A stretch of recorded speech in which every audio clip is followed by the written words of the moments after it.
అల్లు స్నేహారెడ్డి అయిపోయిన తర్వాత ఇప్పుడు బాధపడితే లాభమే ఉంది. పవన్ కళ్యాణ్ కి అలాగే అల్లు అర్జున్ కి మధ్య పెద్ద చైనా వాళ్ళే వచ్చేసింది. అది అభిమానులు పెట్టింది అయినా మరి అల్లు అర్జున్ దాన్ని గౌరవించకపోవడం మరింత పెద్దదిగా మారుతోంది. తనకు నచ్చితే ఏవైనా చేస్తానండి పబ్లిక్ మీటింగ్ లో చెప్పాల్సిన అవసరం లేదు. అక్కడ వాళ్ళు చప్పట్లు కొట్టుంటారేమో తెలియదు, కానీ దానివల్ల కుటుంబంలో మరింత దూరం పెరిగిపోయింది.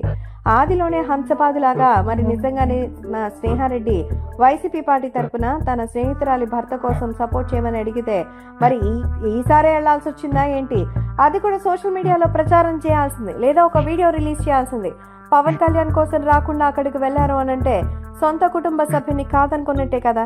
అంతేకాకుండా మరి ఎక్కడికైనా వెళ్తా ఏమైనా చేస్తా నాకు నచ్చితే అన్నట్టు ఉంటే ఇక్కడ పవన్ కళ్యాణ్ గారు కానీ మెగాస్టార్ చిరంజీవి గారే ఆయన ఏం చేశారు? ఎందుకు ఎంత విషం కక్కుతుంటారు సోషల్ మీడియాలో? అయితే ఈ విషయంలో మెగా ఫ్యామిలీ మీద విమర్శలు చేస్తున్న అల్లు అర్జున్ చూస్తే జాలేస్తోందంటూ పవన్ అభిమానులు చీదరించుకుంటున్నారు.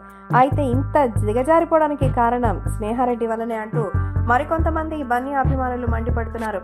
స్నేహారెడ్డి తన స్నేహితురాలి భర్త కోసం ఇలా చేయకపోయి ఉంటే మెగా బన్నీ అభిమానులు కలిసి ఉండేవారు. ఇప్పటికే పుష్ప వచ్చేసి ఉంటుంది, ఇన్ని జరుగుంటాయి. కానీ ప్రతి సినిమాలో తనకి సంబంధించిన ఒక విషయంతో పాటు ఇలాంటివి కూడా ఏదైనా ఎక్స్పెక్ట్ చేశారన్న నేపథ్యంలో అయితే పెట్టడం జరిగింది. కాబట్టి సోషల్ మీడియాలో సైతం ఈ విషయం ఎంతో సెన్సేషన్ గా మారుతోంది. అల్లు అర్జున్ విషయంలో ఇప్పటికైనా సొంత నిర్ణయం తీసుకుని మెగాస్టార్ చిరంజీవి గారితో మాట్లాడి మెగా వర్సెస్ అల్లు వారిని నిలుపుదల చేయాలని కోరుకుంటోందట.